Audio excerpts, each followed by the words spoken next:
Welcome to Study Time, a televised home learning program produced by Rwanda Education Board.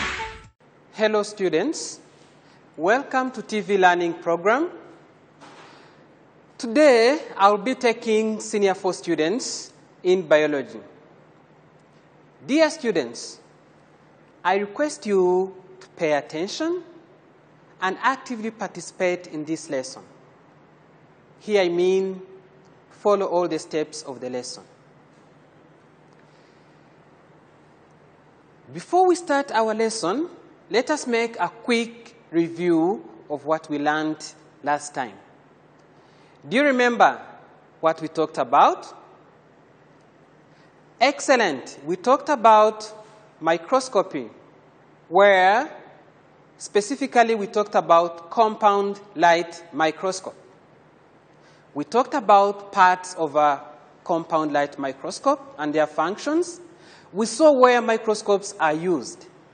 Remember, here we have our microscope. I switch on light, and then this microscope has different parts. As you see, it has different parts. First of all, it has the base. And we said the function of the base is to support upper parts of the microscope, because that is where they are attached, and to make the microscope stable. From there, we have the source of light. This one provides light which is needed. From there, when you sit down, we have what we call diaphragm. The function of diaphragm is to control the amount of light going to the specimen. On top of the diaphragm, here we have what we call condenser. And the function of condenser is to direct light to the specimen. On top of the condenser and diaphragm, we have the stage. And on the stage, on top of the stage, that's where we put our specimen for observation. If you see on top of the stage, we have what we call stage clips. Stage clips, those are used to hold the specimen. On top, we have objective lens. You can see there are 3, and these objective lenses have different functions and different capacity in terms of making the object big. From there we go, on top we have the arm. Arm is used to support the upper parts of the microscope. Here, on top, we have eyepiece lenses, or we can even call them ocular lens.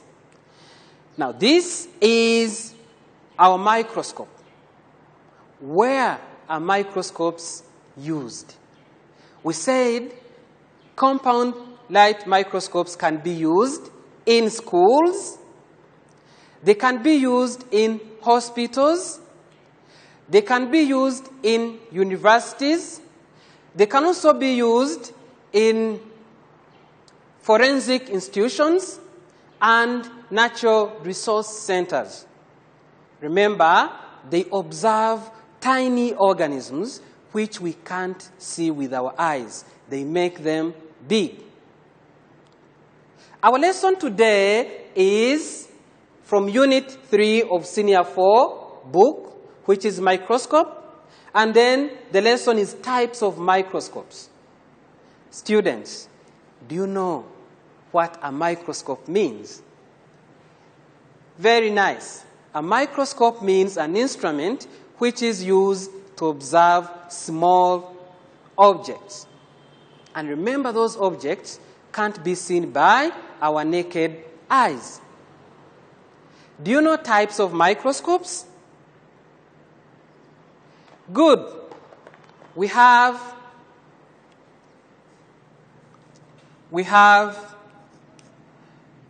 compound light microscope. We also have another type which is called electron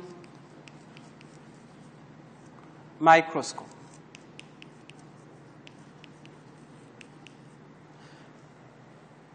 We have compound light microscope, or we can even call it optical microscope.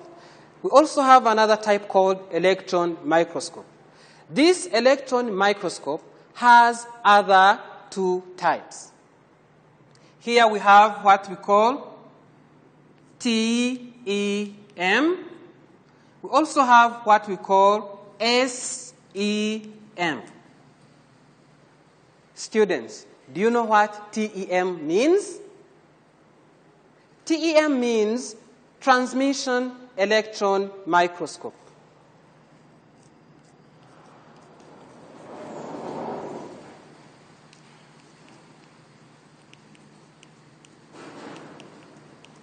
Transmission electron microscope. We also have SEM, which means scanning electron microscope.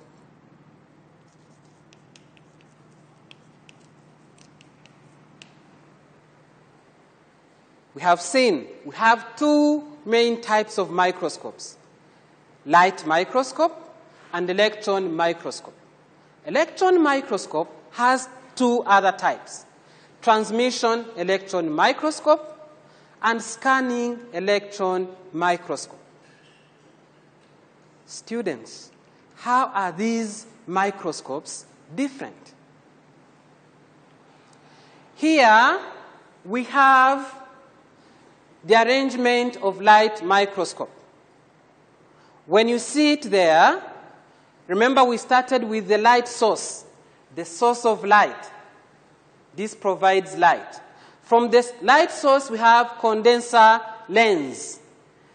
We said the function of condenser lens is to direct light to the specimen. From the specimen, from the condenser lens, we have specimen. Students, do you remember what a specimen is? A specimen is a sample used for observation. From the specimen, light goes to objective lens. Remember, we saw different lenses, different objective lenses. From the objective lenses, then it continues to eyepiece lens, which we have also called ocular lens. Then from there, we have human eye, which can observe the specimen that has been prepared. Now, let us try to compare the structure of the light microscope and the structure of electron microscope. You can see here we have electron gun instead of light source.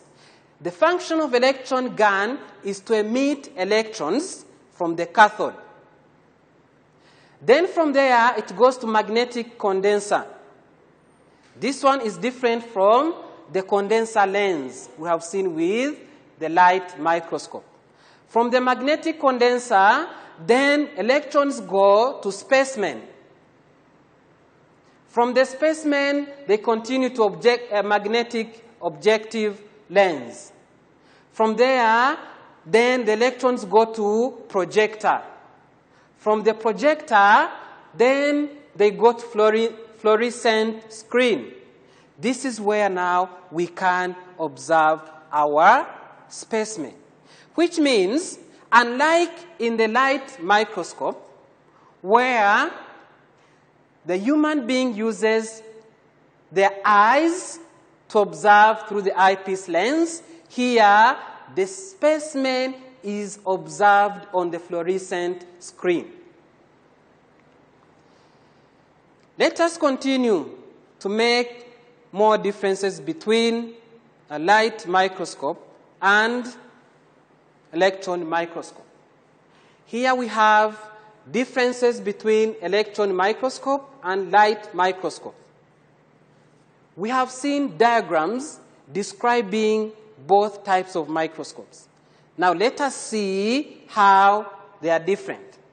Light microscope uses visible light, but electron microscope uses electron beam, electrons which are emitted from electron gun. Then these light rays from the light microscope pass through the air, while in the electron microscope, electrons pass through the vacuum at a high speed. Then the light microscope uses objective lenses. We have seen objective lenses, condenser lens, and eyepiece lens. Those are in form of glass. But for the case of electron microscope, it uses electromagnet. Then, when we talk about the light microscope, lens positions can be adjusted. If you can see here, the eyepiece lens can be adjusted. You are able to adjust them. Even the objective lenses can be adjusted. But when it comes to electron microscope, it's current which can be adjusted, either increased or decreased.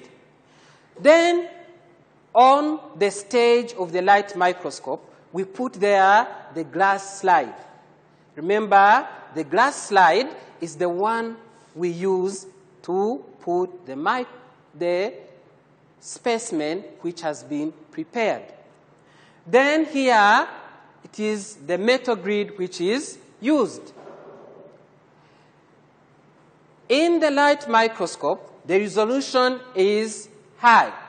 Here, resolution means the ability to differentiate between two objects. And when it comes to the resolution of electron microscope, you can see it is 0.5 nanometer, meaning the electron microscope has high resolution. It is able to observe very tiny objects. Then magnification of the light microscope is between 1,000 to 2,000, while magnification of electron microscope is from 100,000 and it can go up to 250,000. What does this mean? It means magnification of electron microscope is very high compared to that of a light microscope.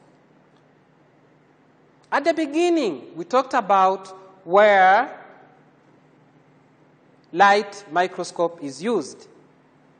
The question is it the same with electron microscope? I need your views. Somehow it may not be the same because electron microscopes are very expensive, which means we may not find them in schools.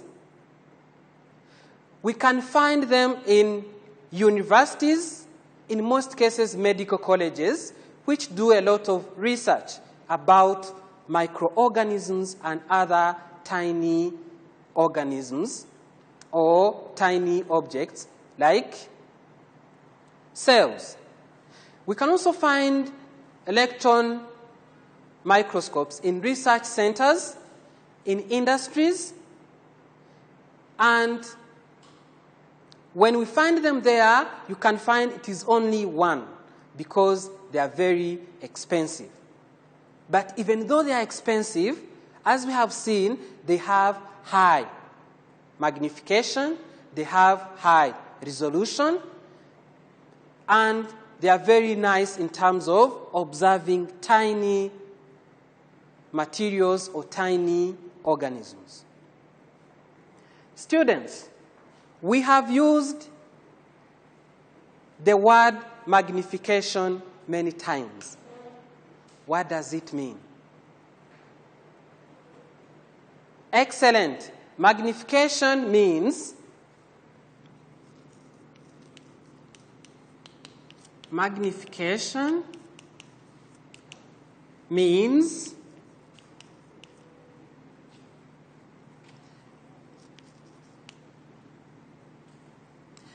the ability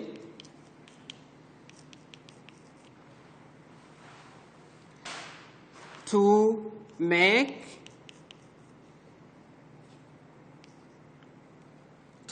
images much larger than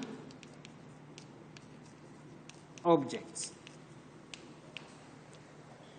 Ability to make images much larger than objects. Do you understand what this means? Take an example. I have this leaf here. I can draw it.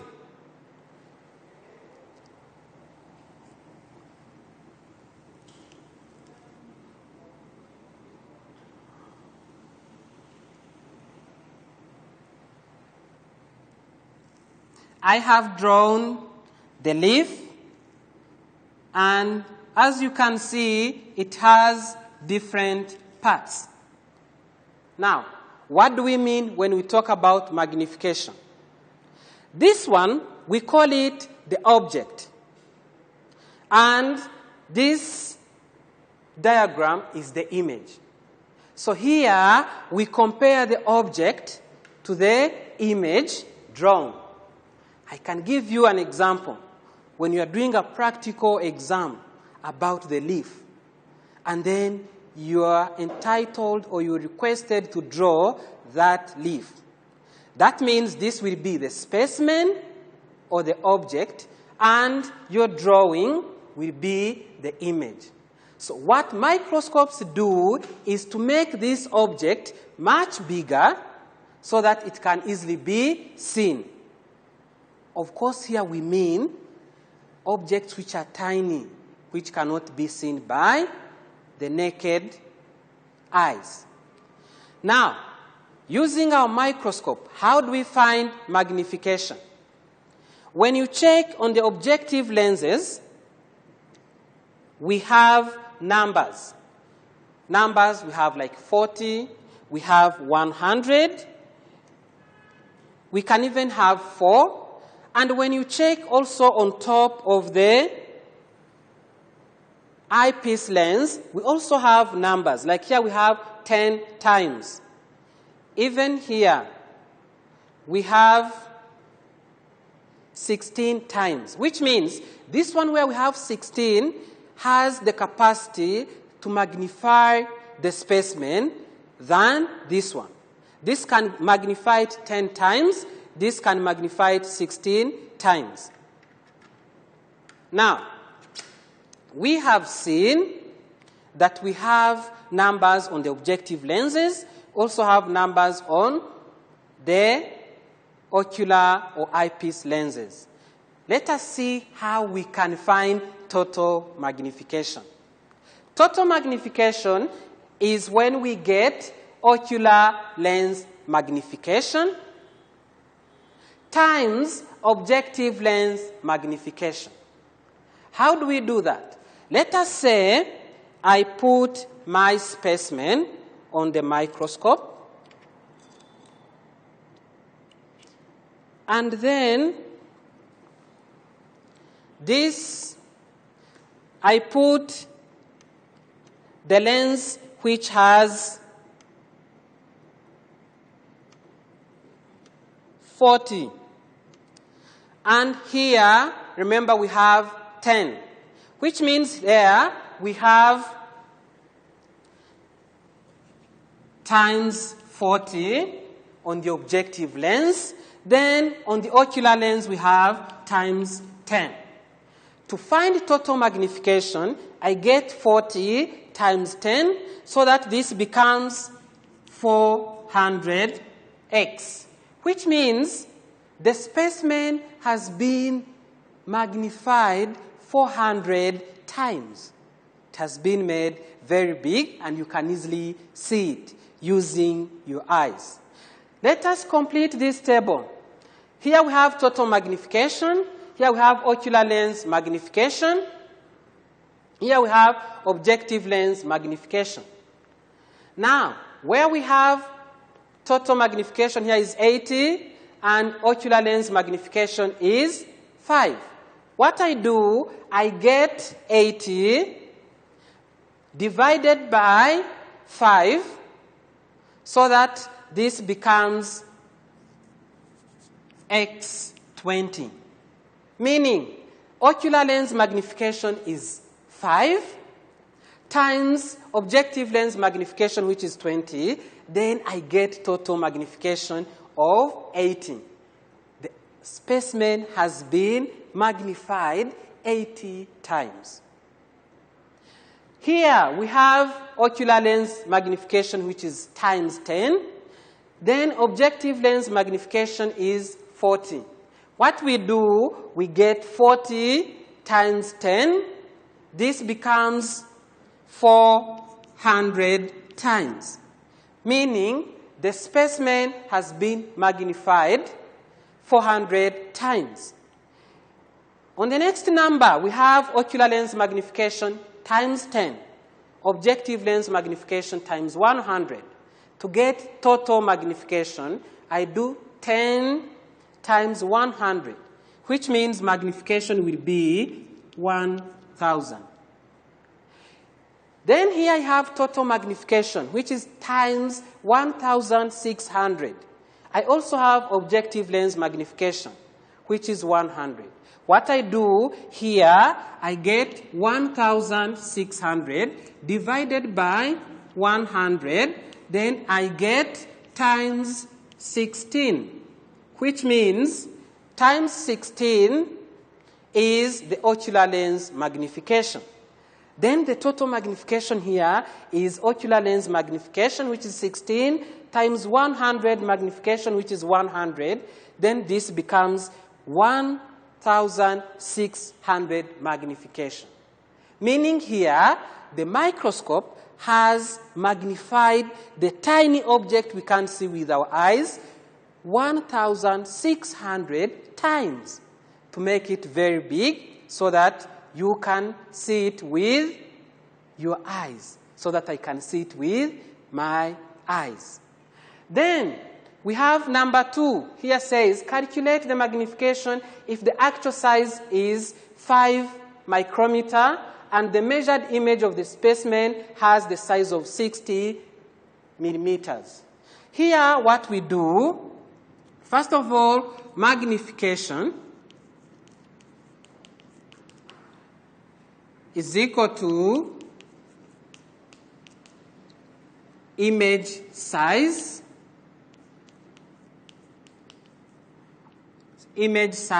over object size. Remember what we said about image and object. We can even draw a triangle about this. We say, here we put I, here we put object size or actual object size, and here we put M. I stands for the image size, M stands for magnification, A stands for actual size of the object. Now here I have the image size, which means I is 60 millimeters. Then I also have object size, which is the actual size of the object, which is 5 micrometer. Now, you can see here we have different units. What we do, we convert one. We will convert this millimeter into micrometer. Remember, 1 millimeter is equal to 1,000 micrometer. That means here, if 1 millimeter is equal to 1,000 micrometer, then it means 60 millimeters is equal to 60,000 micrometers.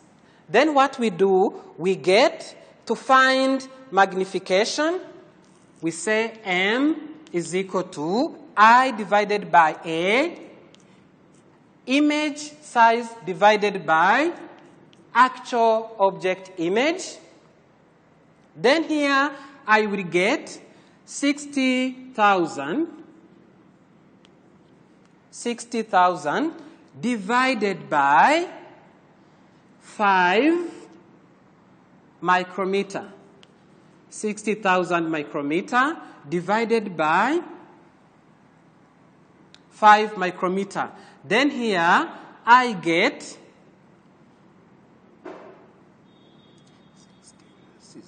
12,000,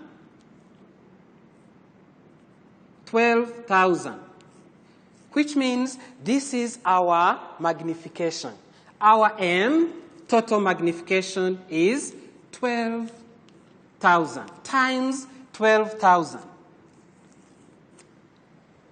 Here, it means our object has been magnified 12,000 times so that you can be able to see parts of that tiny object. Here, I repeat, magnification is equal to image size divided by object size. When we say object, we mean our specimen. When we say image, we mean what we have drawn or what we can see in our microscope. From this triangle, we can get other formulas. We can say image size is equal to actual object size times magnification. We can say actual object size is equal to image size divided by magnification. Remember, magnification is the use of instruments like microscope to make objects bigger. Students, hope you have followed all the steps of the lesson. Let us make a quick review. We have defined a microscope. We have talked about 2 types of microscopes: light microscope, electron microscope. We have seen electron microscope has 2 types: transmission electron microscope and scanning electron microscope. We have seen how to find magnification. Now, this is the homework for today. Name 2 main types of microscope used to study in biological specimens in details. 2 types of microscopes which are commonly used. Define the term magnification. What does the word magnification mean? Can you find it?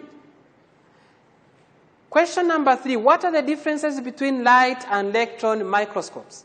How are they different? We have seen that.